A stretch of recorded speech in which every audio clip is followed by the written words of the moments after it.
Welcome to Lapakshi Fix It. Today we discuss the Hindu editorial. ఈరోజు topic చూస్తే upgrading ship yards అన్నాడు. Upgrading ship yards, మనకు ship yards చూస్తుంటాం. Ship yards ఏం చేస్తారు? షిప్ని build చేస్తారు. ఓకేనా? Place for ship building or ship యొక్క రిపేర్ చేసే ప్లేస్ని ఇంగ్లీష్లో ఏమంటారంటే షిప్ యార్డ్స్ అంటారు. ఇప్పుడు గవర్నమెంట్ దీన్ని ఏం చేస్తుందంట? అప్గ్రేడ్ చేస్తుంది అంటాడు. అప్గ్రేడ్ అంటే మీనింగ్ ఏంటి? అది బట్ సింపుల్గా చెప్పాలంటే అప్డేట్ చేయడం, లేదా దీన్ని కొంచెం అడ్వాన్స్ చేయడం, ఇంప్రూవ్ చేయడం. సో ఇండియాలో షిప్ యార్డ్స్ అనేవి చాలా చాలా డల్గా ఉన్నాయి అంటాడు. అక్కడ కంపేర్ చేస్తాడు. ఎవరితో కంపేర్ చేస్తున్నాడు? ఒకటి జపాను, చైనా, సౌత్ కొరియా, ఇవన్నీ కూడా చాలా స్ట్రాంగ్గా ఉన్నాయి, ఇండియా అనేది చాలా స్లోగా ఉంది అంటున్నాడు. దీనికి రీజన్ ఏంటంటే షిప్ మేకింగ్ అనేది చాలా కాస్ట్లీ ప్రాసెస్ అని చెప్తూ, కాస్ట్లీ ప్రాసెస్ వల్ల ఏమవుతుంది? ఆఫ్ టేక్ అనేది భయం వేస్తుంది అంటాడు. ఆఫ్ టేక్ అంటే ఇక్కడ మీనింగ్ వచ్చి కాంట్రాక్ట్స్ అని చెప్పచ్చు. ఒక షిప్ తయారు చేసిన వాడికి ఒక ఫీలింగ్ ఉండాలి, కాంట్రాక్ట్స్ కన్ఫర్మ్ ఉంటాయి అన్న ఫీలింగ్ ఉంటే వాడు షిప్ తయారు చేస్తాడు. కానీ ఇండియాలో అంత బాగాలేదు అంటున్నాడు. హెడ్డింగ్ చూద్దాం. On strengthening India's ship building infrastructure. Infrastructure develop చేయడం కోసం దేన్ని షిప్ బిల్డింగ్ స్ట్రెంథెన్ అన్నాడు. మనకు దీన్నే 45 అంటాము. సో ప్రపంచంతో కంపేర్ చేస్తే సపోజ్ ఇండియాలో ఒక షిప్ తయారు చేయడానికి 2, 3 or 4 years పడుతుంది. అది ఇవైతే జస్ట్ 1 yearలోనే కంప్లీట్ చేసేస్తున్నాయి అన్నాడు. పైగా ఇండియాలో అన్ని కూడా స్మాల్ సైజ్ మాత్రమే షిప్లు తయారు చేస్తున్నారు. వీళ్ళైతే చాలా ఎక్కువ బిగ్ సైజ్ షిప్లు కూడా తయారు చేస్తున్నారంట ఈ కంట్రీస్. అంటే ఇండియా అనేది షిప్ యార్డ్స్ లో కొంతవరకు వెనకబడి ఉంది అంటున్నాడు. మనం దాన్ని ఓవర్కమ్ చేయాలనే ఉద్దేశంతో సెంట్రల్ గవర్నమెంట్ ఏం చేసిందంటే కొత్త ప్రోగ్రామ్ తీసుకొచ్చింది, కొత్త ప్యాకేజ్ ని అనౌన్స్ చేసిందంట దీనికోసం. Incentives for ship building. Incentives అంటే వాళ్ళకి ఇచ్చే బోనస్లు, వాళ్ళకి ఇచ్చే పేర్. సో ఏంటది? For ship building must include long term of take possibilities అంటున్నాడు. ఆఫ్ టేక్ అంటే కాంట్రాక్ట్స్. ఇప్పుడు సపోజ్ మీరు ఒక కారు కొన్నారనుకోండి, మీరు కొనే కారుకి మనకు కొన్ని కాంట్రాక్ట్స్ ఉంటాయన్నమాట. అది ప్రైవేట్ అవ్వచ్చు, గవర్నమెంట్ అవ్వచ్చు. అప్పుడు మనకి ఏమవుతుంది? ఒక నమ్మకం ఉంటుంది అన్నమాట. ఒక 10 years 20 years పాటు మనకి కన్ఫర్మ్గా డీలింగ్స్ ఉంటాయి వాళ్ళతో. అంటే మనం కొంచెం హ్యాపీగా మనం ఏం చేస్తాం? కొత్త కొత్త కార్స్ని కొనుక్కుంటాం. అలా చెప్తారు ఇక్కడ. షిప్ కొనే వాళ్ళకు కూడా భయం వేస్తుంది. ఏమని? దీన్ని మనం కొనేస్తాం, తర్వాత మనకి కాంట్రాక్ట్స్ ఉంటాయో లేవో అని చెప్పి భయం అవుతుంది. ఎందుకంటే అంత ఈజీ ప్రాసెస్ కాదు, చాలా మనీ పెట్టాలి, ఇన్వెస్ట్ చేయాలి అక్కడ. పైగా చాలా ఇండియాలో చాలా టేకింగ్ అనేది బాగా ఎక్కువ పడుతుంది, టైం టేకింగ్. ఇక్కడ చూస్తే ఈ కంట్రీస్ ముఖ్యంగా ఏం చేస్తున్నాయి? ఇవన్నీ కూడా అక్కడ ప్రీ ఫ్యాబ్రికేట్ చేసేస్తున్నాయి. అంటే అసెంబ్లింగ్ అని చెప్పొచ్చు. ఒక్కొక్క పార్ట్ని ఒక్కొక్కరు తయారు చేసి దాని చివరిగా అసెంబ్లింగ్ చేసేస్తున్నారు. ఇండియాలో అలా లేదని చెప్పొచ్చు. ముఖ్యంగా బయట కంట్రీస్, ముఖ్యంగా చైనా చూస్తే ప్రీ ఫ్యాబ్రికేషన్ చేసేస్తున్నారు. బయట అక్కడక్కడ పార్ట్స్ని సపరేట్గా తీసుకొచ్చి వెంటనే వెల్డింగ్ చేసి జాయిన్ చేసేస్తున్నారు. ఇండియాలో ఇంకా అది రాలేదన్నాడు. ఇంకోటి ఏంటంటే ఈ కంట్రీస్లో యాన్సిలరీస్ ఉంటాయి కదా. యాన్సిలరీస్ అంటే మనం ఎక్కువ అంటాం యాక్సెసరీస్ అంటాం. మనం ఏదైనా కార్ కొన్నాం అనుకోండి, వెంటనే దానికి ఏముంటాయి? యాక్సెసరీస్ ఉంటాయి. అంటే దాని అనుబంధ సంస్థలు, అంటే దానికి అనుబంధంగా ఉండేవి. ఇప్పుడు సపోజ్ షిప్ ఉందనుకోండి, షిప్లో చాలా ఉంటాయి. లోపల వైరింగ్ ఉంటుంది, పవర్ సప్లై ఉంటుంది, ఫ్రిడ్జ్, ఎన్ని రకరకాలు ఉంటాయి, ఏసీలు ఉంటాయి. ఇలా ఇవన్నీ కూడా ఏమవుతాయి అనమాట? యాక్సెసరీస్. ముఖ్యంగా ఇండియాలో ఏదంటే మ్యాన్ పవర్ లేదు. షిప్ మేకింగ్లో ఉన్న మంచి మ్యాన్ పవర్ మనకి లేదు. చైనా చూస్తే ముఖ్యంగా ముందు వాళ్ళు మ్యాన్ పవర్ని బాగా రెడీ చేసుకుని అప్పుడు ఇక్కడ వాళ్ళు దీంట్లోకి ఎంటర్ అయ్యారంట. ఇండియా దీని పరంగా చూస్తే కొంతవరకు వెనకబడి ఉంది అంటున్నాడు. సో కొంతవరకు స్లోగా ఉంది అని చెప్తున్నాడు. సో ఇంత ముందు ఆల్రెడీ 2015లో ఆల్రెడీ ఒక గవర్నమెంట్ ఒక దాన్ని ఒక స్కీమ్ని, వాటిని అమౌంట్ని ప్రొవైడ్ చేసింది. అది పెద్ద ఫెయిల్యూర్ అయిపోయింది చెప్పినాడు. ఇప్పుడు కొత్తగా వచ్చేది 2026 నుంచి అమల్లోకి వస్తుంది. ఇది కొత్త ప్రోగ్రామ్ అనమాట. ఈసారైనా సరే గవర్నమెంట్ అనేది మంచిగా ఫోకస్ పెట్టి షిప్ యార్డ్స్ని డెవలప్ చేయాలి అంటున్నాడు. అంటే ఇండియాలో అంత స్ట్రాంగ్గా లేదు షిప్ యార్డ్ అనేది అని చెప్తున్నాడు. ఆ సిస్టమ్ మొత్తం మార్చాలి అని చెబుతున్నారు. ముఖ్యంగా ఏంటంటే ఇన్ఫ్రాస్ట్రక్చర్గా భావించే వాటికి లోన్స్ ఇస్తున్నారు, లాంగ్ టర్మ్ లోన్స్ ఇస్తున్నారు, పైగా తక్కువ వడ్డీకి ఇస్తున్నారు. కాకపోతే ఇండియాలో ఏంటంటే పెద్ద షిప్లు మాత్రమే అది అవకాశం ఉంది, చిన్న చిన్న షిప్లు ఇవ్వట్లేదు. కాబట్టి అది మనకి చాలా పెద్ద మైనస్.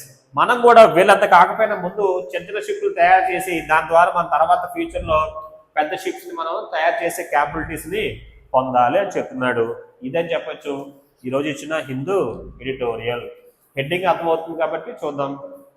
చూడండి, డిస్క్రిప్షన్లో టెలిగ్రామ్ గ్రూప్ లింక్ ఉంటుంది, అక్కడ క్లిక్ చేసి గ్రూప్లో జాయిన్ అవ్వండి. గ్రూప్లో జాయిన్ అయిన తర్వాత పీడిఎఫ్ డౌన్లోడ్ చేసుకుని క్లాస్ వినండి, ఇంకా బెటర్గా అర్థమవుతుంది. ఇక్కడ మనకి ఇవన్నీ కూడా మనకు ముఖ్యంగా రీడింగ్ కాంప్రహెన్షన్లో వాటిలో ఎక్కువ వేస్తున్నాడు. ఈ టెర్మినాలజీ వొకాబులరీ మనకి చాలా ఇంపార్టెంట్. మనం చాలా ఈజీగా మనం అండర్స్టాండ్ చేసుకోవడానికి కానీ క్వశ్చన్స్ చేయడానికి కానీ మనకి బాగా యూజ్ అవుతుంది. ఓకే, స్టార్ట్ చేద్దాం. The recently announced package of 69,725 crore. అంత అమౌంట్ 69,725 crores అని చెప్తున్నాడు. అరౌండ్ 70,000 crores అని చెప్తున్నాడు. సో టు రీవిటలైజ్ అన్నాడు. రీవిటలైజ్ అంటే మీనింగ్ ఏంటి? తిరిగి మళ్ళీ బలం ఇవ్వడం. రీవిటలైజ్ అంటే నథింగ్ బట్ రివైవ్. మనకు దీన్నే రీసెర్చ్, దీన్నే రీస్టార్ట్ అంటాం. రివైవ్ అంటే తిరిగి మళ్ళీ ప్రాణం పోయడం. ఇంకా సింపుల్ చెప్పాలంటే రెన్యూవల్ అంటాం కదా, అది. So India ship building and maritime eco system అంటున్నాడు. మ్యారిటైమ్ అంటే సముద్రం సంబంధించిన వాటిని మ్యారిటైమ్ అంటాము, అంటే సీ రిలేటెడ్ అని చెప్పొచ్చు. అక్కడ ఒక వర్డ్ రాశాడు, ఎకో సిస్టమ్ అన్నాడు. ఎకో సిస్టమ్ అంటే మీనింగ్ వచ్చి ఒక నెట్వర్క్. అది అంటే మన షిప్లు ఇవన్నీ చూస్తే ఒక ఎకో సిస్టమ్. మనం చాలా మంది ఈ మధ్య రీసెంట్గా మొబైల్స్ వాడుతున్నాం అనుకోండి, యాపిల్ ఫోన్ వాడితే యాపిల్ ఇయర్ బడ్స్ వాడుతున్నాడు. యాపిల్ ఇయర్ బడ్స్తో పాటు మ్యాక్బుక్, ఇవన్నీ కూడా ఒక ఎకో సిస్టమ్. అంటే అవన్నీ ఒకే దానికి సంబంధించినవి అని చెప్పచ్చు. సో మనం కొన్నిసార్లు చూస్తుంటే ఒకే చోట అన్ని కూడా ఒకే రకమైన షాప్స్ ఉంటాయి, ఒకే చోట మనకి గోల్డ్ షాప్స్ ఉంటాయి. దట్ ఈస్ కాల్డ్ ఒక ఎకో సిస్టమ్ అక్కడ ఏర్పాటు చేస్తున్నాడు. ఇక్కడ మీనింగ్ అదే, అంటే సముద్రానికి సంబంధించిన ఎకో సిస్టమ్ అంటున్నాడు. Is to replace the package of 2015.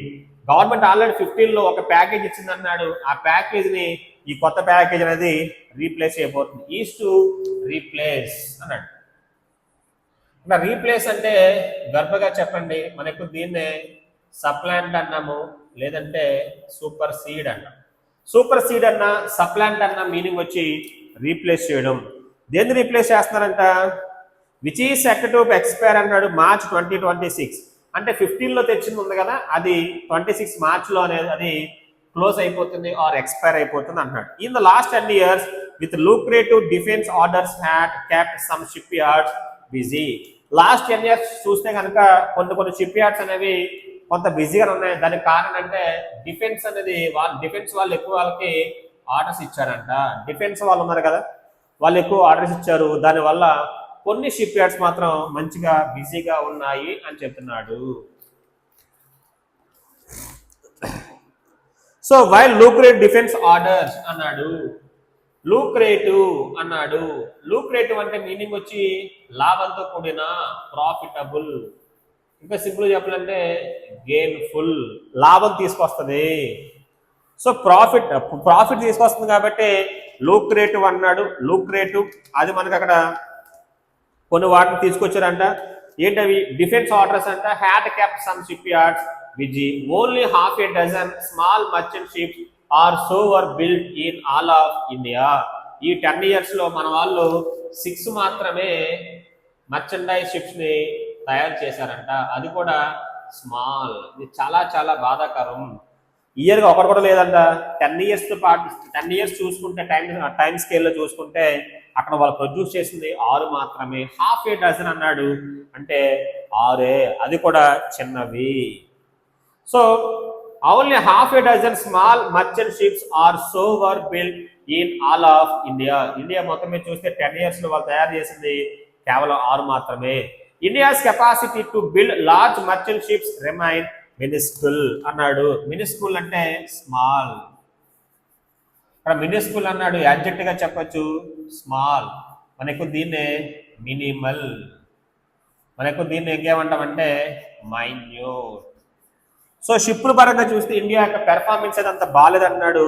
దాన్నే పక్కన India's capacity to build large merchant ships remain minuscule అంటే బాగా తక్కువ. ఇండియాలో పెద్ద పెద్ద షిప్స్ ని అంత ఎక్కువగా మన వాళ్ళు బిల్డ్ చేయలేకపోతున్నారు. చెప్పాలి మనం షిప్ యార్డ్ రంగంలో ఇండియా చాలా చాలా అంటే చాలా దారుణం ఉందంట. 10 years 6 మాత్రమే అంటే చూసారు కదా, 2 years ఒక షిప్ చెప్పిన లెక్కేసుకున్న తయారు చేశారు. కొన్ని మాత్రమే బాగున్నాయి అంటున్నాడు. కొన్ని షిప్ యార్డ్స్ అయితే మాత్రం అది కూడా డిఫెన్స్ యొక్క ఆర్డర్స్ రావడం వల్ల బిజీగా ఉన్నాయి అంటున్నాడు. With the package hopes to expand, ఈ ప్యాకేజ్ ఏం చేస్తుంది అనమాట, ఎక్స్పాండ్ చేస్తుంది టు 4.5 million గ్రాస్ టానేజ్. మన అక్కడ కంపేర్ చేస్తున్నాడు, అక్కడ మెజర్స్ చెప్తున్నాడు. టానేజ్ ఎంత అంటే 4.5 వరకు మన ఇండియా ప్రెసెంట్ అనేది ఈ యొక్క ప్యాకేజ్ తో ఎక్స్పాండ్ అయ్యే ఛాన్స్ ఉంది. With the package hopes to expand to 4.5 million gross tonnage. The plan is to upgrade shipyards for cutting edge technology అన్నాడు. For cutting edge, cutting edge అంటే అర్జెంట్గా చెప్పండి లేటెస్ట్, ఇంకా సింపుల్ చెప్పాలంటే sophisticated. So సోఫిస్టికేటెడ్గా ఉన్నా లేదంటే లేటెస్ట్గా ఉన్నా అని చెప్పొచ్చు. టెక్నాలజీ అండ్ మేనేజ్మెంట్ ప్రిన్సిపల్స్, అలాగే మనం టెక్నాలజీ మార్చుకోవాలి, అలాగే మనం మేనేజ్మెంట్ కూడా ప్రిన్సిపల్స్ అంటే కొత్త కొత్త రూల్స్ మనం తెలుసుకోవాలి. So for ship building ancillaries అందరూ రాసుకున్నాం ఆల్రెడీ. యాన్సిలరీస్ అంటే ఇంకా చెప్పాం ఆల్రెడీ ఇక్కడ. యాన్సిలరీ అంటే యాక్సెసరీ, ఆ స్పేర్ పార్ట్స్ లోపల ఉన్న మిగతా అన్నమాట యాక్సెసరీ పార్ట్స్ అంటారు. And support ship owners for financing అన్నాడు. ముఖ్యంగా షిప్ ఓనర్స్ ని సపోర్ట్ చేయాలి, గవర్నమెంట్ వాళ్ళకి ఫినాన్సింగ్ హెల్ప్ చేయాలి, కొంత ఆర్థికంగా వాళ్ళకి ఇసులుబాటు ఇవ్వాలి, వాళ్ళకి కొంత సపోర్ట్ చేస్తే ఆటోమేటిక్గా ఏమవుతుందంటే. And support ship owners for financing new bills అంటే కొత్త యొక్క నిర్మాణాలు. But key questions remain over how this package will succeed. కానీ ఇప్పుడు కొన్ని క్వశ్చన్స్ ఉన్నాయంట. But key questions remain over how this package will succeed, ఇది ఏ విధంగా సక్సెస్ అవుతుందని. As earlier one was largely a failure. మనం చెప్పుకోండి ఇప్పుడే, ఇంత ముందు ఇచ్చిన ప్యాకేజ్ ఉంది కదా అది పెద్ద ఫెయిల్యూర్ అంట. 15లో ఇచ్చిన ప్యాకేజ్ అనేది పెద్ద ఫెయిల్యూర్ అయిపోయింది. మనకు దీన్నే ఫియాస్కో అంటున్నాము. ఫియాస్కో అన్న, డిబాకిల్ అన్న, డిజాస్టర్ అని చెప్పిన ఇవన్నీ కూడా ఫెయిల్యూర్ని మెన్షన్ చేస్తాయి. ఇవన్నీ కూడా పెద్ద ఫ్లాప్ అని చెప్పి చెబుతున్నాడు. గ్లోబల్లీ మొత్తం ప్రపంచం చూస్తే shipbuilding has been honed into a fine art. Hone అన్నాడు అక్కడ. హోన్ అంటే షార్పెన్ లేదంటే ఇంప్రూవ్. మనకు దీన్నే హోన్ యువర్ స్కిల్స్ అంటాం, ఎక్కువ వస్తుంది ఎగ్జామ్లో. హోన్ యువర్ స్కిల్స్ మీరు ఏం చేస్తారు ఇక్కడ, ఇంప్రూవ్ చేసుకోండి అని. సో ఇక్కడ ఒక ఫైన్ ఆర్ట్ లాగా, అంటే చాలా అందరికి ఒక ఫైన్ ఆర్ట్ లాగా ఇది మారిపోయిందంట, ఒక మంచి ఆర్ట్ లాగా. In Korean, Japanese or even Chinese yards component blocks of large merchant ships are prefabricated outside the actual dry dock and move to the dry dock. ముఖ్యంగా ఏం చేస్తారంటే ఇక్కడ షిప్లు తయారు చేసేటప్పుడు స్పేర్ పార్ట్స్ అంటే వీటిని భాగాలుగా ముక్కలుగా తయారు చేసి బయట ఎక్కడో వేరే ఎక్కడో ప్రీ ఫ్యాబ్రికేట్ చేస్తున్నారు. అంటే పార్ట్ వైజ్ అనమాట. కొంత పార్ట్ ఒక చోట, కొంత పార్ట్ ఒక చోట, ఇలాగా ఏం చేస్తారంటే మనకి డాక్ యార్డ్ బయట ఎక్కడెక్కడో తయారు చేసి అవన్నీ కూడా ఒకే చోట అసెంబ్లింగ్ చేస్తున్నారు. దీనివల్ల చాలా ఈజీ అవుతుంది అని చెప్తున్నాడు. వాళ్ళు అక్కడ ఫాలో అవుతుంది అదే అంట. ఏంటి అక్కడ కాంపోనెంట్ బ్లాక్స్ అంటే ఒక్కొక్క చోట ఒక కాంపోనెంట్ చెప్పొచ్చు. కాంపోనెంట్ అంటే నథింగ్ బట్ ఒక ఎలిమెంట్ అని చెప్పొచ్చు, ఒక పార్ట్ అని చెప్పొచ్చు. Of large merchant ships are prefabricate అన్నాడు. ఇంగ్లీష్ లో ఫ్యాబ్రికేట్ అంటే making, prefabricate pre making. మనకు దీన్నే రెడీమేడ్ అంటాము. రెడీమేడ్ అంటే మనం చూడండి బట్టలు, రెడీమేడ్ బట్టలు అంటాం, అంత రెడీగా ఉంటారు అలా. So ships are prefabricated outside the actual dry dock బయట ఎక్కడ చేస్తున్నారు. అండ్ మూవ్ టు ఇక్కడ తీసుకొస్తున్నారు ఎక్కడికి, dry dock. Using cranes of say 1000 tons అంటే పెద్ద పెద్ద క్రేన్స్ వాళ్ళు యూజ్ చేస్తున్నారు. దాని ద్వారా వాటిని ఇక్కడ తీసుకొచ్చి ఇక్కడ అటాచ్ చేస్తున్నారు. అండ్ మూడు పక్కన what they are welded together, వచ్చేసిన తర్వాత ఆ ప్లేస్ లో where they are welded together అన్ని కలిపి వెల్డ్ చేసేస్తున్నారు. The yards are long enough to be assembly lines అంట. ఎలా అంటే ఒక చోట షిప్ ని స్టార్ట్ చేస్తే ఇలా మొత్తం ఈ చివరికి కంప్లీట్ షిప్ వచ్చేస్తుంది అని చెప్పొచ్చు. అంటే అక్కడ అసెంబ్లీగా చేసుకుని చివరికి వచ్చేసరికి ముందు ఒక చిన్న స్టీల్ తో స్టార్ట్ చేసింది కాస్త ఆ చివరికి వచ్చేసరికి ఒక షిప్ గా మారిపోతుంది అన్నాడు. అంటే అంత టెక్నాలజీ అంత అప్డేట్ వాళ్ళు అయ్యారంట, ముఖ్యంగా చైనా, జపాన్, కొరియా అని చెప్పాడు. So the yards are long enough to be assembly lines in the past. The metric was keel laying అన్నాడు. అక్కడ మెట్రిక్ అంటే స్టాండర్డ్స్, మెట్రిక్ నౌన్ గా చెప్పొచ్చు, మెట్రిక్ అంటే స్టాండర్డ్. ఒకప్పుడు కొన్ని స్టాండర్డ్స్ ఫాలో అయ్యేవారు. ఎలా అంటే అక్కడ కీల్ లేయింగ్ టు వాటర్ బోన్. కీల్ అంటే బేస్, కీల్ అంటే నౌన్ గా చెప్తే బేస్ అంటే మన షిప్ యొక్క బేస్ తయారు చేస్తారు కదా అది. లేయింగ్ అంటే ఉంచడం. తర్వాత వాటర్ బోన్ అంటే వాటర్ లోకి రిలీజ్ చేస్తారు. అంటే ఒక షిప్ అనేది స్టార్ట్ అయ్యి అంతా తయారైపోయి మన వాటర్ లోకి అంటే ఫ్లోలోకి సముద్రంలోకి ఎప్పుడు మనం తీసుకొస్తామో అక్కడ టైం చెప్తున్నాడు. Today that takes just 3 to 4 months అంటున్నాడు. సో బయట కంట్రీస్ చాలా ఫాస్ట్ గా చెప్పొచ్చు. 3 to 4 months లో మెయిన్ అక్కడ అంతా కూడా తయారైపోతుంది. It takes just about a year from the process of first steel to sea trials for large merchant ships అన్నాడు. బయట కంట్రీస్ చూస్తే 1 year లోపలనే మొత్తం అంతా కూడా ట్రయల్స్ కూడా వేస్తున్నారు అంటున్నాడు. సో వాటిని తీసుకెళ్లి ఆ స్టీల్ కాస్త షిప్ గా మారి ఆ షిప్ తీసుకెళ్లి ట్రయల్ వేసి సక్సెస్ చేసేసరికి మిగతా కంట్రీస్ కి 1 year టైం పడుతుందంట. 1 year మాత్రమే, 1 year. సో ఇక్కడ చూద్దాం, బారింగ్ ఎక్సెప్షన్ ఆర్ 2 అంటున్నాడు. బారింగ్ అక్కడ బారింగ్ అంటే ఎక్సెప్ట్ అని, అక్కడ బారింగ్ అంటే ఎక్సెప్టింగ్. ఇండియాలో కొన్ని ఎక్సెప్షన్ చూద్దాము, కొన్ని తీసేస్తే ఎక్సెప్టింగ్ అంటున్నాడు. బారింగ్ అండ్ ఎక్సెప్షన్ ఆర్ 2, ఒక 2-3 తీసేస్తే Indian yards are neither long enough. ముఖ్యంగా మిగతా కంట్రీస్ యాడ్స్ అనేవి చాలా పెద్దగా అనమాట, పెద్ద ప్లేస్ లో చాలా వైడ్ గా ఉంటున్నాయి. ఇండియాలో యాడ్స్ అనేవి చాలా తక్కువ, షిప్ యాడ్స్ ఒక ప్లేసు బాగా తక్కువ.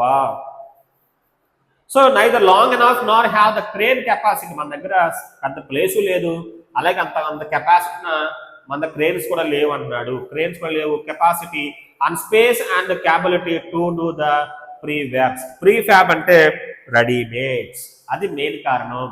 మన దగ్గర ఏంటంటే అంత పెద్ద పెద్ద క్రేన్స్ మన దగ్గర లేవు అంట. తర్వాత మన షిప్ యార్డ్స్ అన్ని కూడా చిన్నవి, అంత పెద్ద పెద్ద షిప్ యార్డ్స్ మన దగ్గర లేవు అని చెప్తున్నాడు. Ancillaries are another bottleneck. ముఖ్యం మన ఇండియాలో ఏంటంటే యాక్సెసరీ పార్ట్స్ ఉన్నాయి కదా, అవి తయారు చేసేవి లేవంట. అది మనకి పెద్ద బాటిల్ నెక్ అంటున్నాడు. బాటిల్ నెక్ అంటే మీనింగ్ వచ్చి బారియర్, మనకు దీన్నే హడెల్, ఇంకా కావాలంటే హ్యాంపర్, ఇంకా దీన్నే ఇన్హిబిషన్, ఇంకా ఇంపెడిమెంట్ అని చెప్పొచ్చు. ఇవన్నీ మనకి అతిపెద్ద మైనస్ అని చెప్పొచ్చు. యాక్సెసరీస్ అనేవి లేకపోవడం వల్ల కూడా ఇండియాకి పెద్ద minus. A turn around or of about 2 to 3 years in the norm in India. Turn around అన్నాడు, రివర్స్. టర్న్ అరౌండ్ అంటే నౌన్ గా చెప్తే రివర్స్ అని చెప్తున్నాడు. అక్కడ 1 year పడితే ఇండియాలో రివర్స్ అంట 1కి 1 అంటే 2 or 3 years కూడా పట్టే ఛాన్స్ ఉంది. చాలా టైం ప్రాసెస్ ఇండియాలో షిప్ మేకింగ్ అనేది అంటున్నాడు. 2 to 3 years in the norm. Norm అన్నా కూడా మీనింగ్ వచ్చి స్టాండర్డే. ఇండియాలో ఫిక్స్ అయిపోలే, ఇంకా షిప్ అంటే 2 years మినిమం పడుతుంది, 3 years కూడా పట్టవచ్చు అని ఫిక్స్ అయిపోతున్నాం. అలా ఉందంట. Are 2 more years for of capital sunk without return. అక్కడ సంక్ అంటే సింకింగ్ పాస్ట్ టెన్స్ అని, మునిగిపోతున్నట్టు అక్కడ సంక్ అంటే ఉండిపోతున్నాయి, స్టక్ అయిపోతుంది. అంత అమౌంట్ అక్కడ ఇన్వెస్ట్ చేసేసి వాళ్ళు చాలా లాసెస్ ఫేస్ చేస్తున్నారు షిప్ మేకర్స్. అది కూడా ఎలా అంట, without returns. This is a key reason for Indian ship owners not ordering new ship bills అన్నాడు. ముఖ్యంగా ఏంటంటే అంత అమౌంట్ పెట్టి 2-3 years అక్కడ ఉండడం వల్ల వీళ్ళకి అమౌంట్ ఇంట్రెస్ట్ పెరిగిపోతాయి, చాలా లాస్ అవుతున్నారు. అప్పుడు దాని మీద వాళ్ళకి రెవెన్యూ కూడా రాదు కాబట్టి చాలా మంది భయపడి ఆగిపోతున్నారంట. This is a key reason, key అంటే important reason for Indian ship owners not ordering new ship builds even if the subsidies in previous policy address the issue of high capex. అందుకే ఇవన్నీ కోసం గవర్నమెంట్ అంత ముందు దాంట్లో subsidy తీసుకొచ్చింది. Subsidy అంటే కొంత పర్సంటేజ్ గవర్నమెంట్ భరిస్తుంది అనమాట. అవన్నీ తీసుకొచ్చే సరే పెద్దగా లాభం లేదన్నాడు. Address the issue of high capex అన్నాడు. అక్కడ క్యాపెక్స్ అన్నాడు. క్యాపెక్స్ నౌన్ గా చెప్పొచ్చు. క్యాపెక్స్ అంటే ఏంటో కాదు, క్యాపిటల్ ఎక్స్పెండిచర్. వాళ్ళు పెట్టే మొత్తం పెట్టుబడి మనం కెపెక్స్ అంటాము. గవర్నమెంట్ సబ్సిడీ ఇచ్చినా సరే ఎక్కువ టైం తీసుకోవడం వల్ల ఏంటంటే వాళ్ళకి అక్కడ అమౌంట్ అనేది సంక్ అంటున్నాడు, సంక్ అయిపోతుంది అని చెప్తున్నాడు. Ship yard upgrading should address this issue. ఇప్పుడు కొత్తగా తీసుకొచ్చిన ఈ కొత్త ప్యాకేజ్ దీని మీద ఫోకస్ పెట్టాలి, ఇష్యూ మీద. ఎక్కువ కాలం టైం పట్టడం వల్ల వాళ్ళు చాలా లాస్ అయిపోతున్నారు అని చెప్తున్నాడు. చైనా ఫర్ ఇన్స్టాన్స్ అంటే ఫర్ ఎగ్జాంపుల్, ఒక ఎగ్జాంపుల్ చెప్పడం కోసం చెప్తున్నాడు. చైనా వాళ్ళు ఏం చేస్తారంట, has thought through ship building in full. వాళ్ళు ముఖ్యంగా దాని మీద బాగా ఫుల్గా థింక్ చేశారు. In full and setup institutions to train man power. ముఖ్యంగా షిప్ బిల్డింగ్ కావాల్సిన మ్యాన్ పవర్ వాళ్ళు ముందుగానే తెలుసుకొని పూర్తిగా వాళ్ళకి అక్కడ శిక్షణ ఇచ్చిన దానివల్ల మ్యాన్ పవర్ అనేది వాళ్ళకి చాలా మంచిగా ఉంది, సఫిషియెంట్గా ఉంది. So and set up institutions to train manpower. At this point, India will need to start small, such as ships of 500 gross tonnage and above. ముఖ్యంగా మనం కూడా ఏంటంటే ఇక్కడ మరీ అంత ఎక్కువ కాకపోయినా 500 గ్రాస్ టన్నేజ్ మనం ముందుగా ఫోకస్ పెట్టాలి అని చెప్తున్నాడు. At this point, India will need to start small, such as ships of 500 gross tonnage and above. అంతకన్నా పెద్ద మీద ఫోకస్ పెట్టాలి. The bottleneck is that while terming ship new builds, అక్కడ వైల్ టర్మింగ్ అంటే టర్మ్స్ అని చెప్తున్నాడు, రూల్స్ అనమాట. టర్మ్స్ మన ఎక్కువగా టర్మ్స్ అండ్ కండిషన్స్ అంటాం అలా. సో ఇండియాలో కొన్ని రూల్స్ ఉన్నాయి. ఏంటంటే ఇండియాలో గవర్నమెంట్ ఏం చేస్తుందంట, కొంత మనకి వాళ్ళని ఎక్కువ కాలం మనకి ఏంటంటే ఎక్కువ కాలం ఇస్తుంది. టెన్యూర్ని, లోన్ పేయింగ్ టెన్యూర్ని ఇవన్నీ దేనికి ఇస్తారంటే ఇన్ఫ్రాస్ట్రక్చర్ రావాలి. ముఖ్యంగా పెద్ద పెద్ద షిప్లకి మాత్రమే ఇలాంటి అవకాశం ఇస్తున్నారు, చిన్న షిప్లకి ఇవ్వట్లేదు. ఇది కూడా పెద్ద మైనస్ అని చెప్తున్నాడు. The bottleneck is that while terming ship new builds as infrastructure has brought down అన్నాడు. అక్కడ brought down అంటే bring down అంటే మీనింగ్ వచ్చి reduce. brought down అంటే తగ్గిస్తుంది. ఏం తగ్గిస్తుంది? The cost of finance through lower interest rate. ముఖ్యంగా ఇన్ఫ్రాస్ట్రక్చర్లోకి వస్తే ఏం చేస్తారంటే తక్కువ రేట్ ఆఫ్ ఇంట్రెస్ట్ వాళ్ళకి అమౌంట్ ఇస్తారు, అలాగే ఎక్కువ టెన్యూర్ ఇస్తారు. అది ఓన్లీ పెద్ద షిప్లు మాత్రమే గవర్నమెంట్ అప్లై చేస్తుంది. అది కూడా మనకి ఒక మైనస్ అని చెప్తున్నాడు. So through lower interest rates and extended repayment schedules. Extended అంటే లాంగ్ ఇయర్స్ అని మనం చెప్పొచ్చు. These applies only to large vessels అన్నాడు. ఇంగ్లీష్లో వెసెల్ మన ఒక మీనింగ్ వచ్చి వెసెల్ అంటే పాత్ర, ఒక మీనింగ్ వచ్చి కంటైనర్, ఒక మీనింగ్ వచ్చి షిప్. ఇది వ్యాసెల్, VASSAL. వ్యాసెల్ అంటే మీనింగ్ వచ్చి బానిస, స్లేవ్. అది ఎవరికి ఇస్తారంటే only to large vessels. Incentives అంటే బోనస్లు. To promote shipbuilding will need to include long term of take possibilities. ఇక్కడ ఆఫ్ టేక్ అంటే మీనింగ్ వచ్చి కాంట్రాక్ట్ అనమాట. కొత్త షిప్ ఎవరు తయారు చేస్తే కొన్నవాడికి ఎక్కువ వాడికి కాంట్రాక్ట్స్ ఉంటాయి, అంటే గవర్నమెంటే కానీ ప్రైవేటే ఉంటాయని చెప్పి ఒక భరోసా కావాలి అన్నాడు. So India ship owners do not see long term demand visibility. వాళ్ళకి లాంగ్ టర్మ్ కూడా డిమాండ్ ఉంటుందంటే మన ఇండియన్స్కి అంత నమ్మకం ఉన్నట్లుగా అనమాట. ఎప్పుడు ఎలా ఉంటుందో అర్థం కాదు కాబట్టి భయపడుతున్నారు. ఫర్ దెమ్ టు ఇన్వెస్ట్, అందుకే వాళ్ళు భయపడి ఆగిపోతున్నారంట. So for them to invest in new builds in Indian yards with cost అన్నాడు overruns from delay. Overrun అంటే ఎక్సీడ్. ఎక్కువ డిలే అయితే ఏమవుతుంది, ఎక్కువ అమౌంట్ పే చేస్తారు వాళ్ళు అనమాట. ఓవర్ రన్ అంటే ఎక్సీడ్. అనుకున్న టైంలో అయిపోయింది అనుకోండి, ఖర్చు తగ్గుతుంది. ఎక్కువ టైం పడితే ఎక్కువ ఖర్చు అంటే అక్కడ ఎక్కువ అమౌంట్ స్టక్ అయిపోతుంది కాబట్టి ఎక్కువ లాస్ అయిపోతారు. అది కూడా ఒక కారణంగా చెప్తున్నాడు. For instance India's green fuel production policy has seen projects. ఇండియాలో కొత్తగా వచ్చిందంట, గ్రీన్ ఫ్యూయల్ వచ్చింది. దానిగా మన వాళ్ళు ఏంటనమాట అక్కడ ప్రాజెక్ట్ తీసుకొస్తున్నారు. To make and export green fuels through అన్నాడు Kakinada and Kochi without leveraging them. అక్కడ ఆన్సర్ లో వితౌట్ లెవరేజింగ్ అంటున్నాడు. అక్కడ లెవరేజింగ్ అంటే యూటిలైజ్ చేసుకోవడం. మనకి ముఖ్యంగా కొచ్చి కానీ కాకినాడ పోర్ట్ నుంచి మనం పంపిస్తున్నాము. దెమ్ టు బిల్డ్ అన్నాడు గ్రీన్ షిప్స్ అంట and the of take as. మనం ముఖ్యంగా దీన్ని తగ్గట్టుగా అంటే ఈ గ్రీన్ ఎనర్జీ తగ్గట్టుగా మన షిప్లు తయారు చేసుకుంటే ఇంకా బాగుంటుంది అన్నాడు. So long term shipping contracts and time charters అన్నాడు. అక్కడ చార్టర్స్ అంటే కాంట్రాక్ట్స్. చార్టర్ అన్నా కూడా మనం ఎలా చెప్పొచ్చు అనమాట, contract. Charter is nothing but answer contract. So అలా మనం తయారు చేస్తే బాగుంటుంది. For improved local from state own power utilities and imported crude from oil company. ముఖ్యంగా మన గవర్నమెంట్ కొన్ని ఇవ్వాలి, అలాగే ప్రైవేట్ కూడా ఇస్తే బాగుంటుంది కొన్ని కాంట్రాక్ట్స్ అన్నాడు. ఆయిల్ ఇలాంటివన్నీ. విల్ స్పర్ షిప్ బిల్డింగ్ అన్నాడు. స్పర్ అన్నాడు, ఎస్పియుఆర్. స్పర్ అంటే మీనింగ్ వచ్చి మోటివేట్ చేయడం లేదంటే స్టిమ్యులేట్ చేయడం. సో ఇదన్నమాట వాళ్ళు చెప్పింది. మనకున్న బ్యాక్డ్రాప్, మన బ్యాక్లాగ్స్ మనకి ఏంటంటే కొంత మైనస్ ఉంది ఇండియాకి, దాన్ని మనకు మొత్తం కూడా చేంజ్ చేసుకుంటే బెటర్ అని చెప్తున్నాడు. కొన్ని ఎగ్జాంపుల్స్ చెప్పాడు. చైనా, కొరియా, జపాన్ ఇలా కొన్ని కంట్రీస్ చెప్పాడు. వాళ్ళకు ముఖ్యంగా పెద్ద పెద్ద ప్లేసెస్ ఉంటున్నాయి, తర్వాత పెద్ద పెద్ద క్రేన్స్ ఉంటున్నాయి, నెక్స్ట్ వచ్చి ప్రీ ఫ్యాబ్రికేషన్ చేస్తున్నారు. సో ఇండియాలో ముందు వచ్చింది ఆల్రెడీ ఫెయిల్ అయిపోయింది, కొత్తకు వచ్చిన ఇదైనా సరే ఈ లోపాల మీద ఫోకస్ పెడితే బాగుంటుంది. ముఖ్యంగా ఎక్కువ టైం పట్టేస్తుంది. ఇండియాలో మ్యాన్ పవర్ కూడా తక్కువ ఉన్నారు.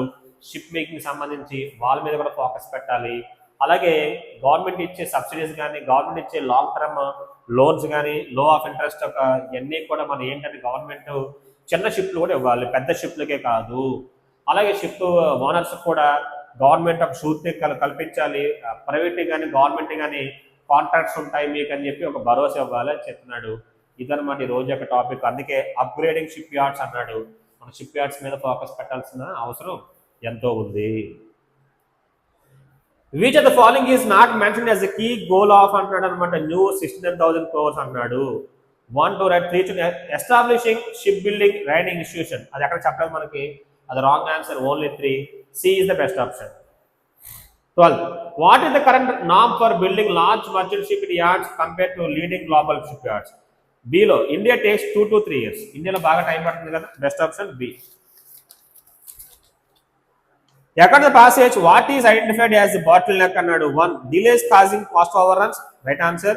Lakh of long term, right answer. Non availability of subsidies కాదు, అది ఉంది. 1, 2 right answer. What is the significance of introduce long term of take possible? దాని వల్ల ఏంటి మనకి? B. To ensure demand visibility that encourages ship owners to invest in new builds. Best option b. Which of the following statement is true అన్నాడు. India's new shipbuilding package replaces the 15 package. Right answer. The new package targets an expansion of merchant shipbuilding capacity 4.5. Right answer. The policy for terming ships new builds అన్నాడు as infrastructure benefits. Right answer. Best option all 1 to 3. రీవెటలైజ్ అంటే renew, restart అవ్వడం. మనం dull అయిపోతాం, మళ్ళీ భోజనం చేస్తే మళ్ళీ energy వస్తుంది, that is called revitalize. Best option B. Weekend కాదు, అబాండన్ అంటే లీవ్, వదిలేయడం. డిస్ట్రాయ్, స్పాయిల్ చేయడం. హాల్ట్ అంటే stop. Best option B. Lucrative అంటే లాభంతో కూడిన, రెమ్యునరేటివ్ ప్రాఫిటబుల్ అని చెప్పాను. Best option C. అన్రెమ్యునరేటివ్. ఏలో ఉన్న ప్రాఫిటబుల్, బిలో ఉన్న గెయిన్ఫుల్, డిలో ఉన్న రివార్డింగ్, అవన్నీ ఒకే మీనింగ్, పాజిటివ్ మీనింగ్. బెనిఫిషియల్ అంటే advantageous. Best option C. What is that overall tone of the passage? Neutral కాదు, ఆప్టిమిస్టిక్ అండ్ అనలైటికల్. కొంచెం మనం కొత్తగా వచ్చిన ఈ ప్యాకేజ్ మనకు ఆప్టిమిస్టిక్ ఉందన్నమాట, అలాగే మనం దాని మీద అనలైజ్ చేస్తాం. Best option B. ఎక్కడ pass what is the key technology gap అన్నాడు. ఏంటి gap? A. Lack of prefabrication facilities and high capacity cranes in dry docks. Best option A. Why does the passage suggest India should start small with ships అన్నాడు. Fine gross tonnage. A. To focus on smaller vessels that are easier and cheaper to finance and produce. So best option ఎక్కడ? A చెప్పండి. ఏ is the right answer.